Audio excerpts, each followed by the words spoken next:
Well, kind of taking up where I left off with that video we put out this morning about the decision made by the FIA stewards with regard to Max Verstappen getting a penalty and having to start from the dirty side of the grid and getting a disadvantage, and all the powers with George Russell and Mercedes now on the pole. Well, guess what? Max Verstappen was leading out of the first corner. Wasn't too difficult to predict that. As I said at the time, it's down the inside. Yeah, George made a good start. Max made a good start. They were sort of eyeball to eyeball. If they'd looked across to one another, approaching the braking area, dead even, but Max on the inside. George wasn't going to give anything away and left it right until the last millisecond to back away and give it to Max. But down the inside, taking advantage of all that, was Lando Norris down the inside. And as he came out of turn one, he actually was ahead of Max. But Max by now, of course, was on the left-hand side. He had George behind him. And the next corner, as I said at the time, left hand, a little bit like Sepang, and Max had it there. Beautiful bits of driving by all three, actually. Very, very close. Wheel-to-wheel stuff. Absolutely millimetre perfect. And it was Max that came out on top. I don't know how George Russell would have been feeling as he came out of turn two in P3, having got the pole the way it happened. I can't blame George for all of that, because he was just sort of fighting for his own territory after qualifying. And yeah, there would have been a few laughs and a few smiles at Mercedes when Max got that penalty. But all of that would have gone from their faces by the second corner of the Qatar Grand Prix. It'd be easy to say after that Max had the race his own way. It wasn't. It was an incredibly close, tight first 30 laps of this race. A difficult punishing circuit, a lot of G-load, a lot of change of direction, lots of medium speed and fast corners. Not much respite on the straight. About the best thing you could say was that it wasn't super hot. Again, it was pretty cool, but not cool enough for the Mercedes tyres on this occasion. And gradually, George Russell fell away, perplexed as to where the speed had gone compared with where they'd been on Friday and Saturday. But anyway, that's another story. We'll get to that. Let's stay at the front where Max Verstappen's got Lando Norris behind him. And Lando, incredibly good and consistent behind Max. Not an easy thing to follow any car around that circuit. As Lando pointed out after leading the sprint race for virtually the whole distance, how nice it is to be in free air around Qatar. But on this occasion, he had Max Verstappen's Red Bull to follow. But didn't he do a good job? Over the first 20 laps or so, Max had the advantage through sectors 1. They were about dead even sector 2. And sector 3, interestingly, it was McLaren, and doing so mainly with a top speed advantage. Started to look at what was going on. Of course, Max at this point was really looking after the fuel, really looking after the tyres. And where Lando was getting 7th down the hill towards the last corner, Max was keeping it in 6th still. So a really good bit of conservative defensive driving there by Max, just to keep the gap at about 1.8. He seems to be incredibly comfortable with that sort of gap. It's very rare to see racing drivers who can sustain pressure of about 1.82 seconds for that length of time. But Max has done it so many times in his career now. And it's as if it's a sort of 8-second, 10-second lead that most drivers would want to have. But he's quite content just to keep it there, obviously following instructions from the pit wall as well, and pre-race discussions as to what they were going to do and how they're going to look after the engine, the fuel, the tyres and everything else. And that he did superbly. And then it all fell away for Lando Norris. I got to say that this was not a great Grand Prix. It was not a great day for the FIA, who handled the administration of Formula One, because it began with this penalty for Max Verstappen. And as I've pointed out in that video, from my perspective, in my opinion, that was completely unjust, given what Max was having to do to slow down behind Fernando Alonso on that warm-up lap. It wasn't a cool-down lap, just to make that point yet again. And with Lando, there was, I think, mitigating circumstances as well, because there was some debris on the pit straight. A mirror had come off one of the cars, and it was on the track. And, okay, at the risk of sounding like an old fogey, I was a flag marshal in my early days, and the number of times you wait for the track to be clear, and it's much easier now with GPS and everything else to be able to do that. But the number of times I'd jump the fence, pick up this, pick up that, actually wave to I wish he waved to Jim Clark once doing that. It's just like, get on with it. It's only a mirror on the pit straight. They're so paranoid now about having anyone on the track. Okay, I kind of get that. You can't just have one rule for one corner, one part of the road, or indeed one circuit and one rule for another. So let's assume that you cannot have a human being on the track. Why didn't they just put out a virtual safety car and have the cars go slowly down the pit straight whilst the marshal went in and picked up that mirror, waiting for somebody to go over it? So we had greens, we had yellows, we had greens, we had a lot of confusion. The lights on the safety car didn't work well either. And as a result of all that, Lando Norris got a penalty for going too quickly behind in the yellows. I think they should not have done that on that day when so many things were going wrong for the FIA in terms of administration. And I think we were robbed of a really good race because Lando had the pace. I think he probably had a quicker car. And for proof of that, I think look at the restart when they were all on hard tyres. And there's no doubt the Red Bull had more problems getting temperature and getting the tyres to work behind the safety car. And there's not much you can do to heat the tyres up when you're behind the safety car. You're just going around losing pressure, losing temperature. And Lando definitely had more grip in the McLaren when he wanted to go for it. And it was really interesting. I think that Max knew that he was going to be in trouble with grip. And it was fabulous to see him in the last corner, what he was going to do to try to get the rears to work. So he did 2 flicks like that. 2 flicks just to get the rears lit up a little bit, both oversteer flicks. Knew exactly what he was doing, even though it was kind of like on ice, as we saw from several other drivers at that restart, locking up, going off. And then Max had Lando absolutely behind him going down into turn 1. And you thought on this occasion that Lando was going to do it, but Max again, absolutely perfect judgment. You could say that he eased Lando out, but this was a perfect example of doing it again, absolutely millimetre sharp and just using enough road for Lando to have to back off and give the position to Max. And once that had happened, Max was gone. It was just a beautiful bit of driving. And I can think of many other drivers in Max's position, or indeed Lando's, where it would have ended in tears or with one of them going off. He forced me off. And penalties again being talked about, but with these two. It was really, really good racing. Superb to watch, actually. One of the best races of the year. And it was Oscar Piastri, it said, actually, this is the most fun circuit he thinks now they go to. And it's kind of easy just to sort of, Qatar at the end of the year. But it is a good circuit. There's some lots. I mean, it's a great circuit in terms of its corners and what it feels like to drive. And I think Lando, even when Lando right at the end got a penalty because of this yellow thing and had to come in stop go, and he was right at the back just trying to set fastest lap. Still on his hard tyres, couldn't change tyres during that stop go. But you could see Lando was just having so much fun in the car, trying to set fastest lap, which he did. And that's all about the change of direction, the cambers, and how quick the circuit is. There's some very quick corners there. So I think, again, the day started with Max's pole being taken away from him, and it ended effectively with Lando Norris getting that penalty.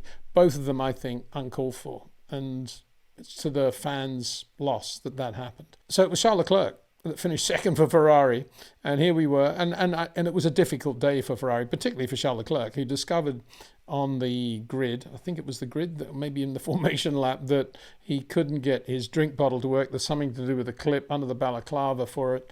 You'd think they would have sorted all that out long before they get in the race car, wouldn't you? And he was going on about how it's a double fastening, they've got to make it a single fastening. Why aren't they doing all that stuff at Fiorano or somewhere? It seems bizarre to me that would be a problem. But anyway, Charles had no drink, and he was concerned about punctures over the curbs. But he said on the radio, I'm just going to go for the curbs anyway. It's the only way to get a lap time out of this car. I just hope I don't get a puncture. Just to let everybody know that if he did get a puncture, that was why.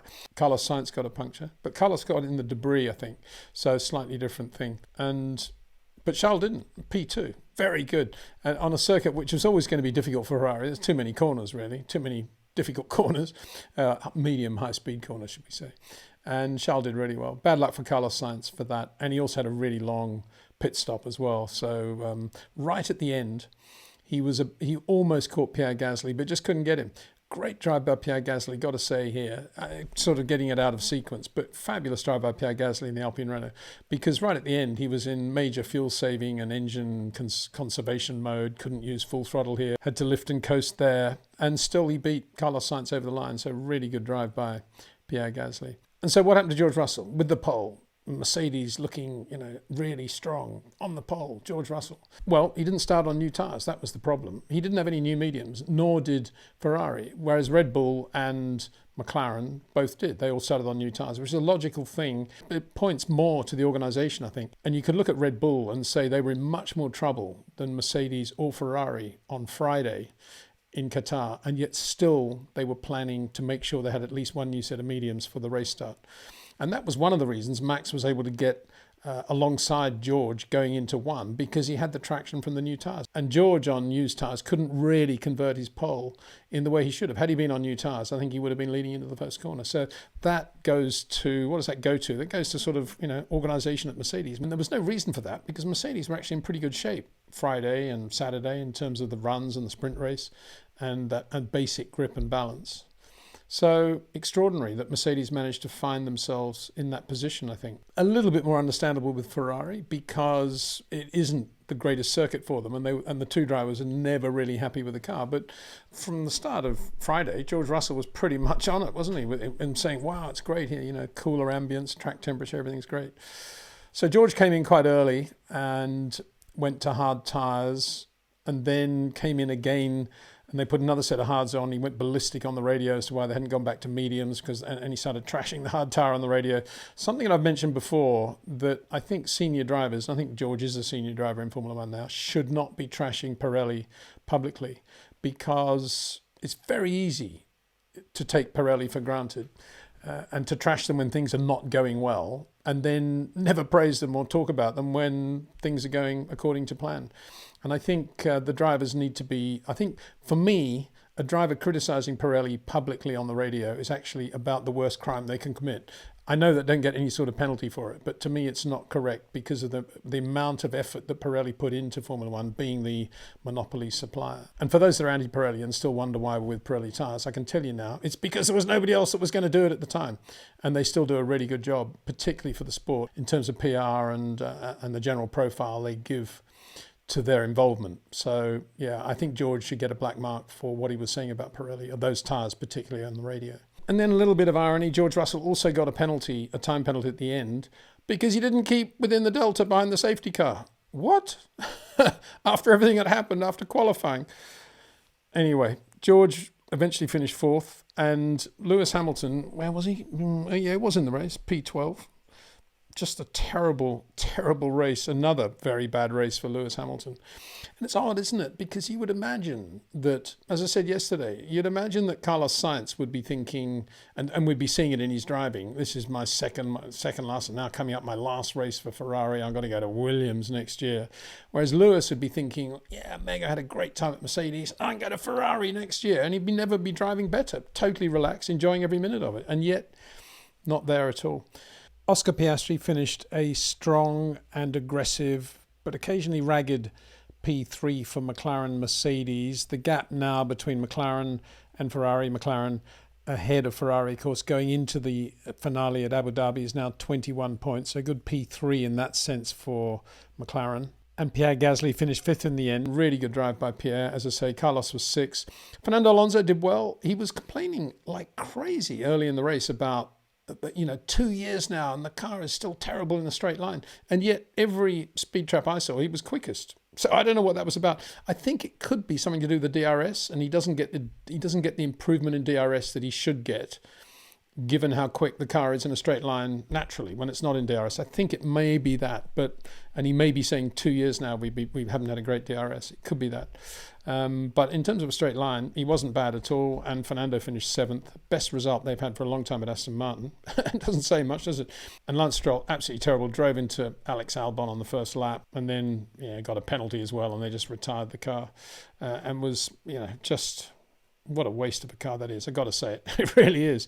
Guanyu Zhou, P8 for Stake Sauber. Excellent result for him. Shame for Valtteri Bottas. He had a contract on with Liam Lawson because he was very good too. And Guanyu Zhou, though, drove really well. The back end of his Formula One career as well, because he hasn't got to drive next year. He's going to join Ferrari as a test driver or reserve driver. But fabulous drive for him. P8. Good to see them in the points. And Kevin Magnussen, excellent drive by Kevin as well. Haas Ferrari in the points yet again. Big moment when Alex Albon kind of ran him off at turn one, and then he repassed Albon and said yes, with a few expletives in there as well. But that was good racing, I thought. And Lando, actually, for all of that, worked his way up to finish P10. But wow, what a weekend. I think more than anything, we'll remember this weekend for all the administrative messes and things that didn't go right. And for me, I'll remember it for that pole, to take the pole away from Max. I think it was completely wrong. And I think it was also wrong, as I say, to penalise Lando with that yellow infringement as well. So a lot of things that weren't right, but there was some really good racing as well. And it was interesting when Lando did actually get a bit of an advantage under the yellow, and he took about 0.4 out of Max. Max immediately responded with a couple of purple sectors. And then towards the end of his first stint, you could see he was starting to use the throttle a bit more, and his top speed was actually a couple of kilometres now quicker than Lando's through the speed trap. So that just gives an insight into how much margin and how conservatively he was driving in the first 20 laps of the race.